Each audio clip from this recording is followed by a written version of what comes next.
Hi guys, my name is Ailes Alien, the Irish Panda Queen, and today I'm bringing you to Amsterdam 2022. Yep, you heard me, 2022.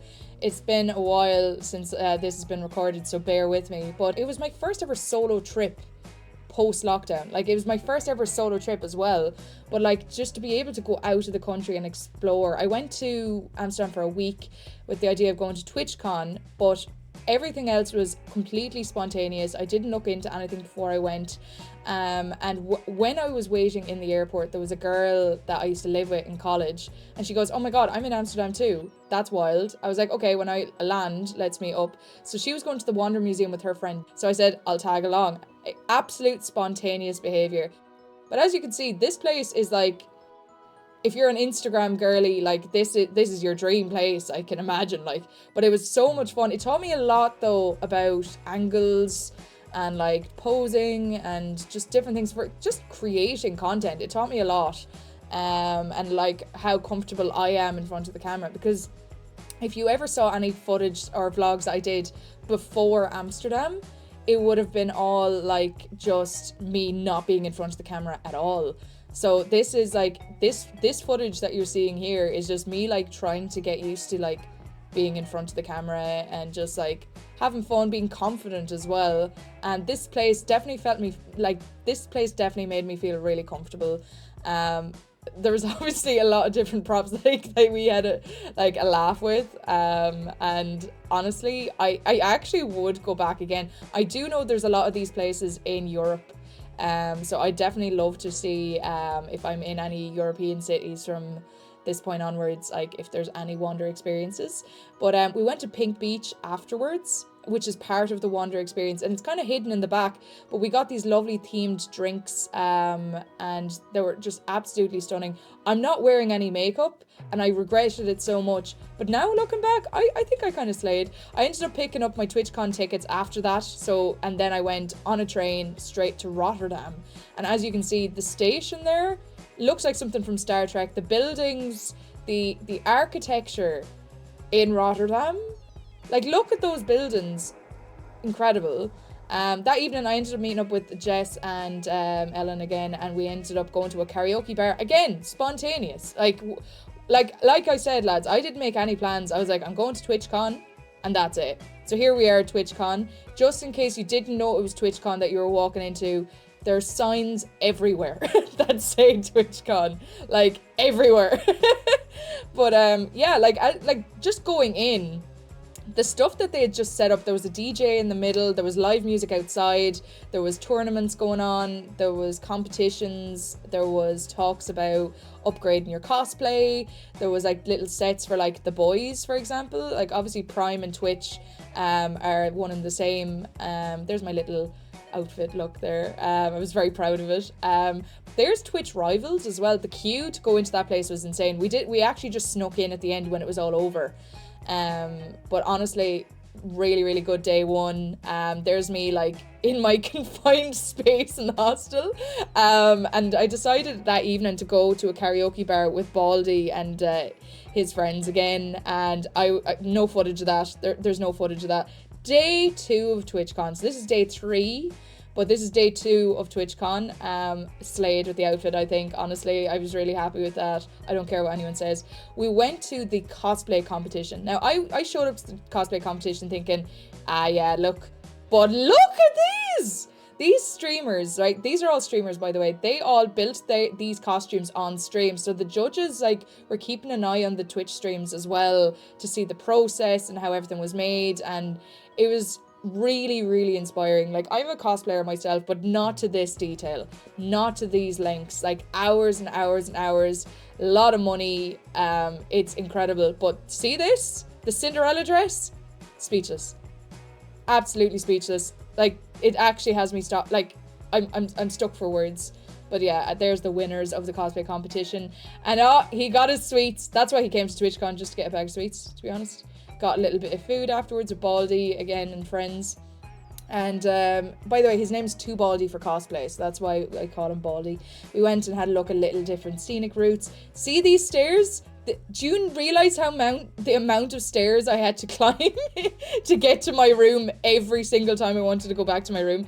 there's just so many stairs. Amsterdam, they don't tell you about the amount of stairs, but there's so many. Day 4, 5, I don't even know what day it is. I went to the Moco Museum. So there was the Banksy exhibit, and then there was all these visual parts. This is the Moco Museum itself, but there was a Banksy exhibit happening at the same time. And it was being in there, it was just really cool. The visuals, the art, absolutely incredible. I definitely recommend. I got to go to a lot of these places for free because I got an Amsterdam card, which is what you pay for before you go. I paid for the week, so I had the metro for free, and the museum visits were all included on this card. So I definitely recommend that. The Moco Museum was right beside the Hard Rock Cafe, so I went in and got myself an ice cream because, lads, the heat, 35 degrees, which was absolutely insane. I'm not used to it.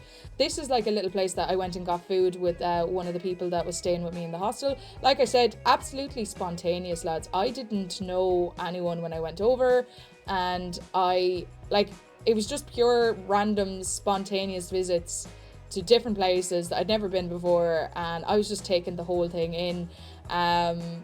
I just turned to someone and go, what are you up to for today? And they're like, oh, we're going to the Ryuk Museum. All right, I'll go with you and see what happens. But this place, I just walked into the shop while they were looking at clothes in a clothes shop. So there's me in the clothes shop with them. But I went in next door and just had a look at all the Lego, and it was absolutely incredible. They all decided, let's go to the Ryuk Museum. I was like, class, let's go. The Ryuk Museum was honestly, like, there's no words. There's no amount of time that anyone has to be able to go over the whole Ryuk Museum in the amount of time that we had, but there was so much to see. The Ryuk Museum, you needed nearly a week to go around the Ryuk Museum and really take everything in. There was just so many incredible pieces in there.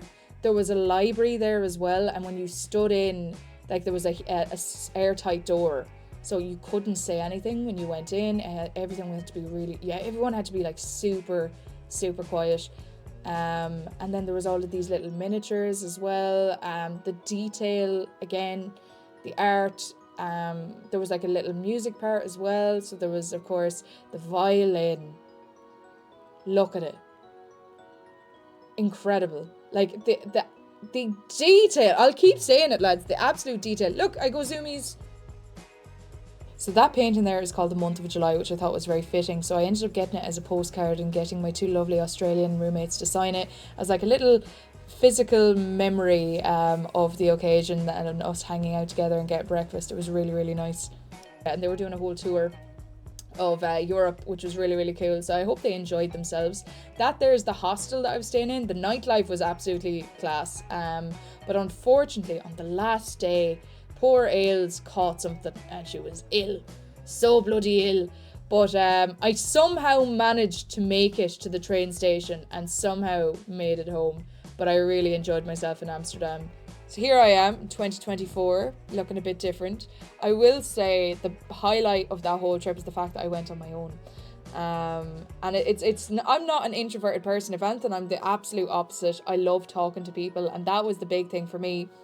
Meeting up with, I didn't know anyone who was going to be there when I was going over.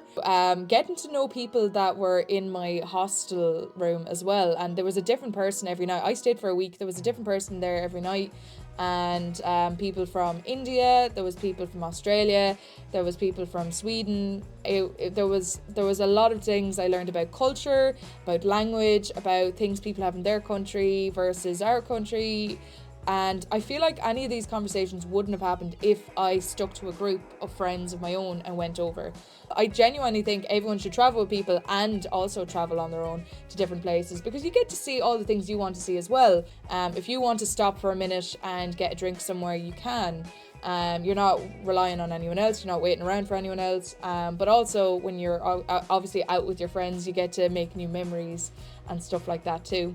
Making this video has been really, really, really fun for me because I hadn't seen any of this footage in over 2 years, and looking back at myself with long hair and the different outfits and everything, I don't know, it's just something that just really made me smile today. So coming up, there'll be Malaga, Dublin Comic Con, Vienna, London, and a few spontaneous trips around Galway as well. I hope you enjoyed this video. Feel free to like and comment. And I will see you in the next one. Good luck.